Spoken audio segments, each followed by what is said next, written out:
May buntag sa tanan, mga kaigsunan ko ni Kristo. Ani nausab kita sa ato ang YouTube channel.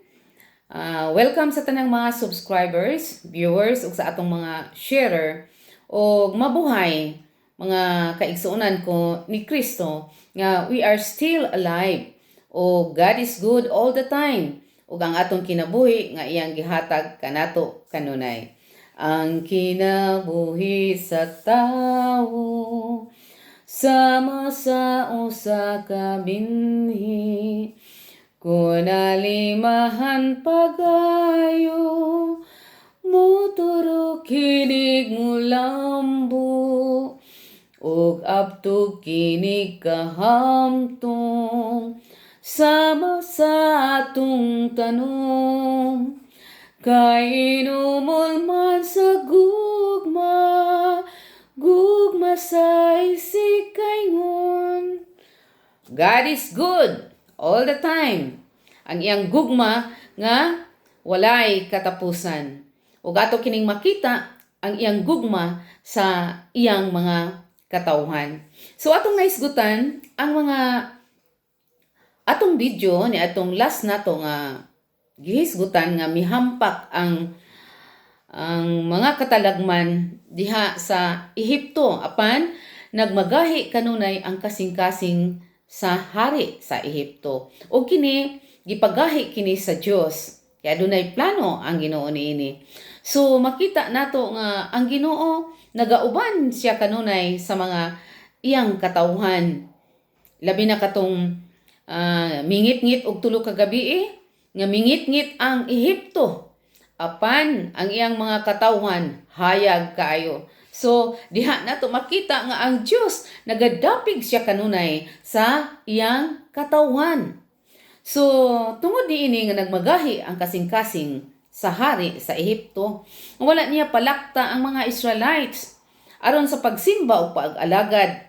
Mao kini ang mahitabo karon nga ipakita sa Dios nga siya ang gamhanan ug bantugan ug maila ngadto sa mga Ehiptohanon nga siya ang Dios nga mao ang Yahweh. Ug gipahibalo ni Moses ang kamatayon sa mga kamagulangang mga anak. Yang gisultian ang Ginoo mingon, ipahamtang ko ang dakong silot ngadto sa hari sa Ehipto ug sa tanang mga Ehiptohanon. Human niini palakton ug abugon kaming tanan sa hingpit. Gihimo sa Ginoo nga ang mga Israelita tahuron sa mga Ehiptohanon. Si Moses giila sa mga opisyal sa mga hari sa Ehiptohanon nga usa ka mahinungdanong tao. So nakita din na sa mga opisyali sa Ehipto. So ug miingon si Jesus, mao kini ang giingon sa Ginoo, ang Yahweh, nga mosuroy siya sa tungang gabi sa Ehipto ug ang tanang mga kamagulangang anak sa Ehipto ug ang mga kamagulangang anak sa hari mamatay. So misuroy ang Ginoo nianang alas 12 sa gabi apan gilabyan ang mga Israelites. Ngano man kay gibutangan og dugo ang pultahan nating karnero og nating kanding nga ilang giihaw og ila kining gibutang ang dugo diha sa pultahan og diha ang timaan nga kana labyan sa silot. So mao to nga paghitabo niya na nangamatay ang mga kamagwangang anak. Labi na ang kamagwangang anak sa hari nga pinalangga niya, nga mao'y sumusunod niya. So, nanghilak ang tanan. Nga mura og mao pa katoy nahitabo sa tibuok kinabuhi diha sa nasod sa Ehipto. Nga nagminatay ang tibuok Ehipto. Sukad masukad, katupa nahitabo nga sama ni adto.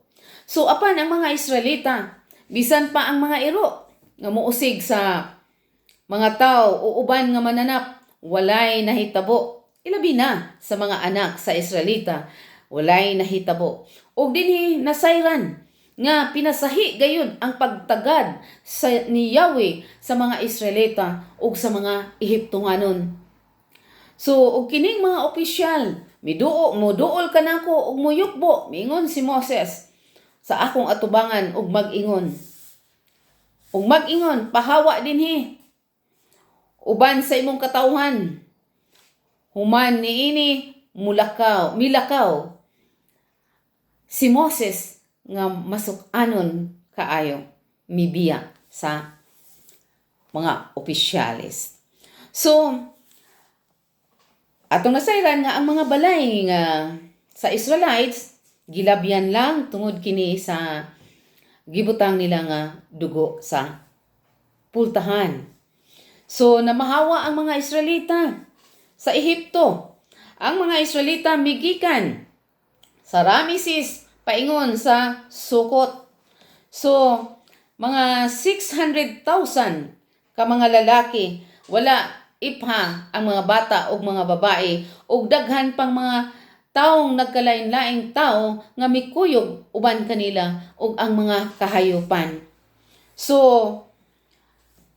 padulong sila sa dagat nga pula. Although ang duol lang unta nilang agian mao ang Pilistihanon, apan gilikay sila ngadto sa Dios kay basin unya ang mga Israelites mabag-o ang ilang hunahuna kung makakita sila og gubat og mobalik ngadto sa Ehipto. Mao to nga giyahan sa Ginoo uban ni Moses nga padulong sila sa dagat nga pula.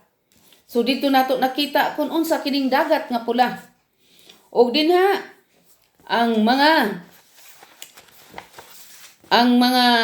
opisyalis ug ang hari ilang gibuhian ug ilang giabog ang mga Israelites tungod sa nahitabo nga kamatay sa mga kamagulangang anak nga pertig yung kuyawa aliman ka naalay murag mo tingog o musulod sa ilang balay o mamatay ang mga kamagulangang anak. Mao kato ang silot sa Dios aron makita nga ang Dios gamhanan ug siya ang mudaog kay sa hari sa Ehipto aron paglingkawas sa mga Israelites. Mao kini ang gi-promise ngadto ni Abraham, ni Isaac ug ni Jacob nga iyang palingkawason ang mga katawhan o mga kaliwat ni Abraham.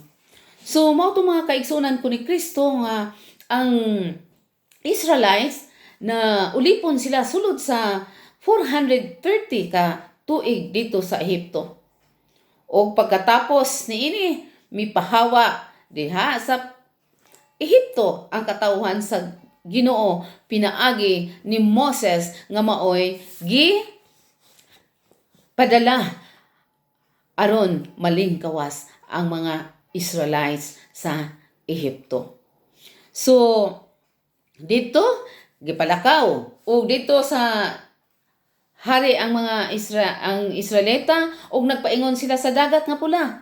Ug ang mga Israelites nag-armado sila, nangandam sila. Og si Moses gidala usab niya ang bukog ni Jose. Kinsa man ni si Jose?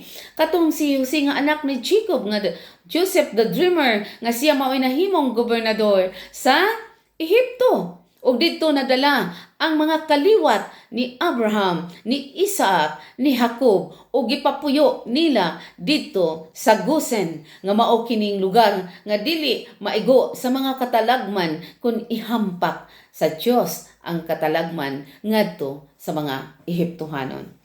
So gidala ang bukog kay nganuman kay kini ang panumpa nga dalhon jud ang bukog ni Joseph aron ang Dios magauban.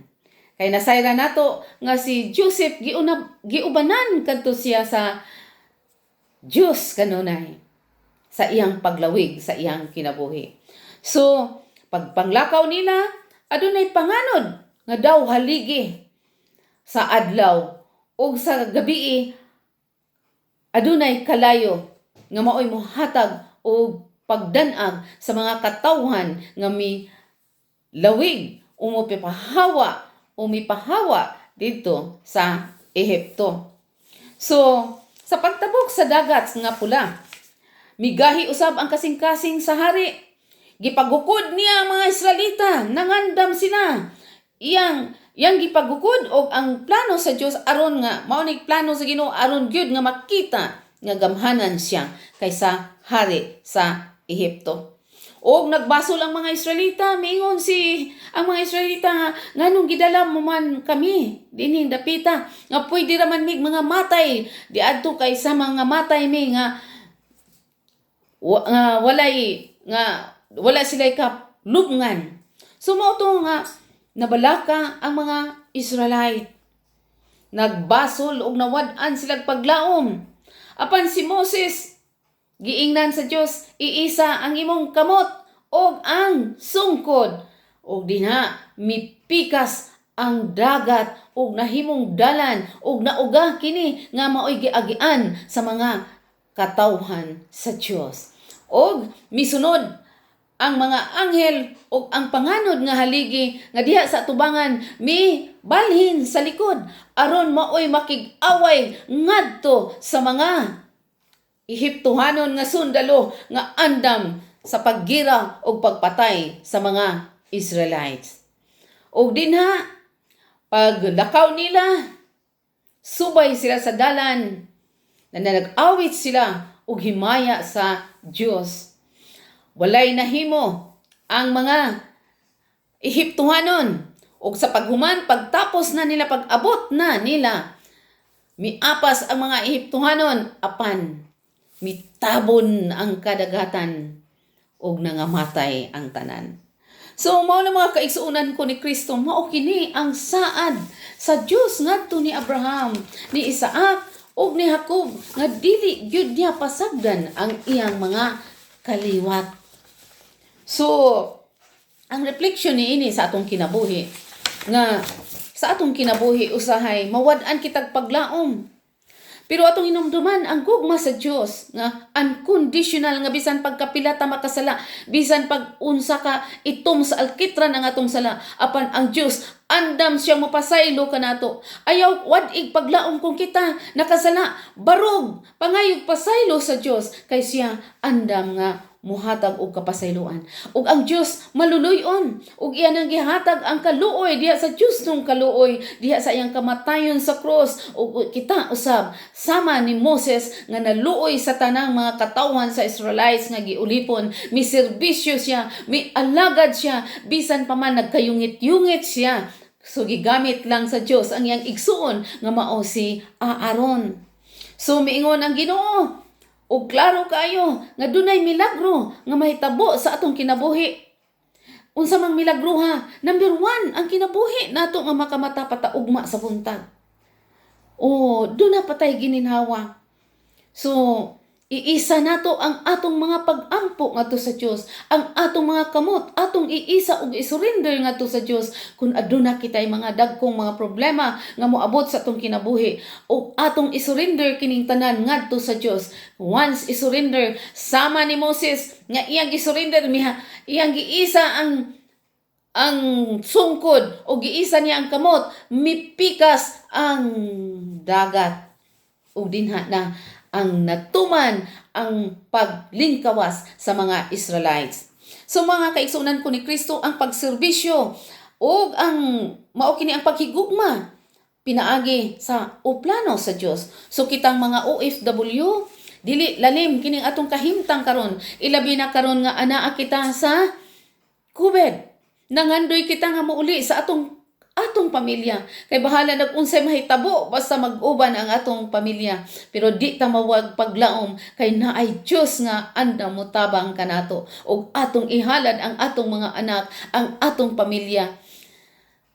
Haron ang Dios maga-uban kanila ug kanatong tanan.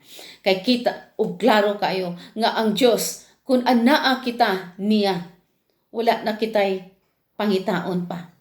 Sinong makapaghihiwalay sa atin sa pag-ibig ni Kristo?